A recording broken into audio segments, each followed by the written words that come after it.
Hey guys, it's Jess from JesCris, and I will be telling you a story about myself when I was younger.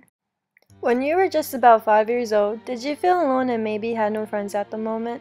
I have. On my mother's side, I am an only child, but my father had married another woman before my mother, so I have an older brother who lives in Florida. He would come down every once in a while, but I still felt like an only child. My whole life I always wanted a dog, but my parents said I couldn't because they are a huge responsibility, especially if you are only 5 years old. How could you take care of it, right?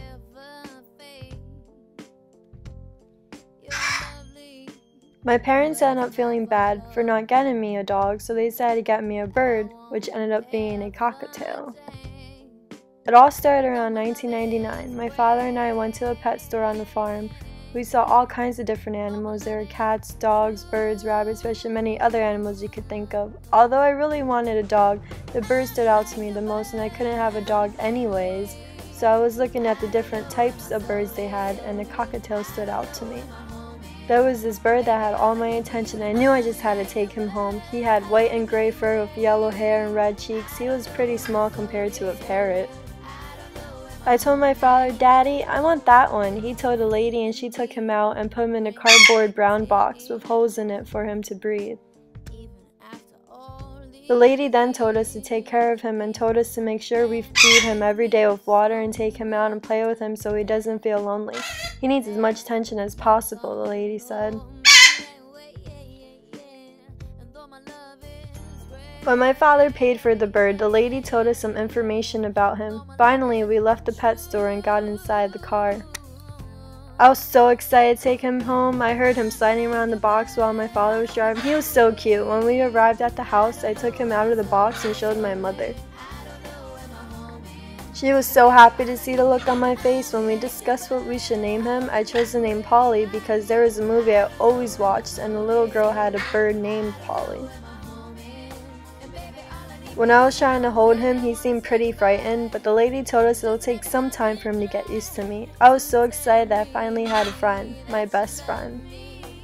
I always felt so alone, but when I got Paulie, I didn't feel alone anymore. I felt like the luckiest kid alive.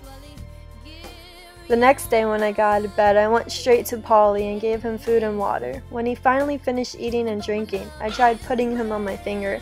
It took a while for him to do this, but he finally did it. I was so ecstatic. I showed my parents and they were so happy too. They finally saw I had a best friend that I could talk to and tell everything to. I loved him so much, and I still do.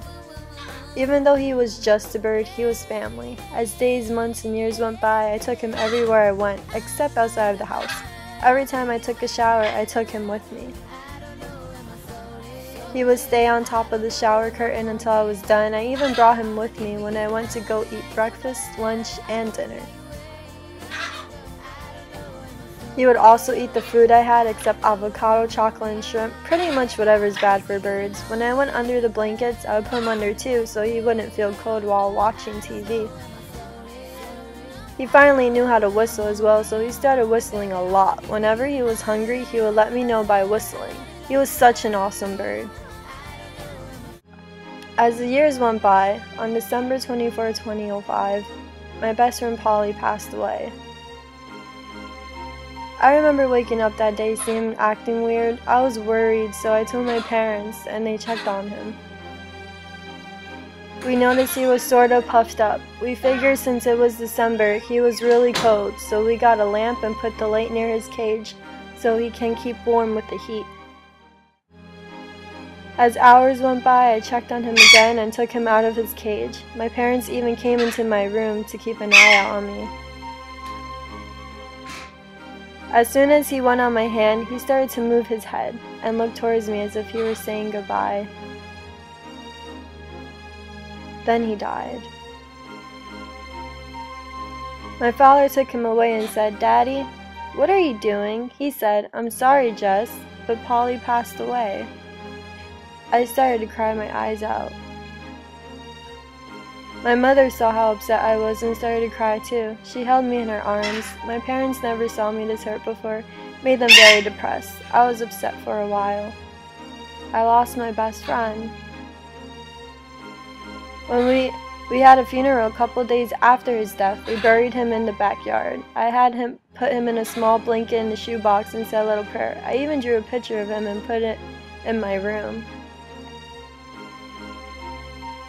It's actually still there till this day. I cried every day. A few weeks went by and my father decided to get me another bird. I seemed a little happy, but I still wanted Paulie back.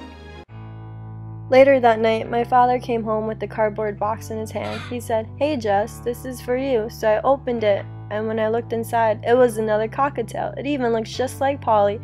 Turned out to be a girl, so we named her Paula. I felt a bit happier than I did now that I have a best friend again. But no other bird will ever replace Paulie. He was and always will be my best friend. Paula is actually still alive till this day, and I even have a parrot you've probably seen already in one of our videos, Tango. The end. I hope you guys enjoyed. Please like, comment, and subscribe, and let us know if you want more stories like this by liking this video or commenting. Thank you!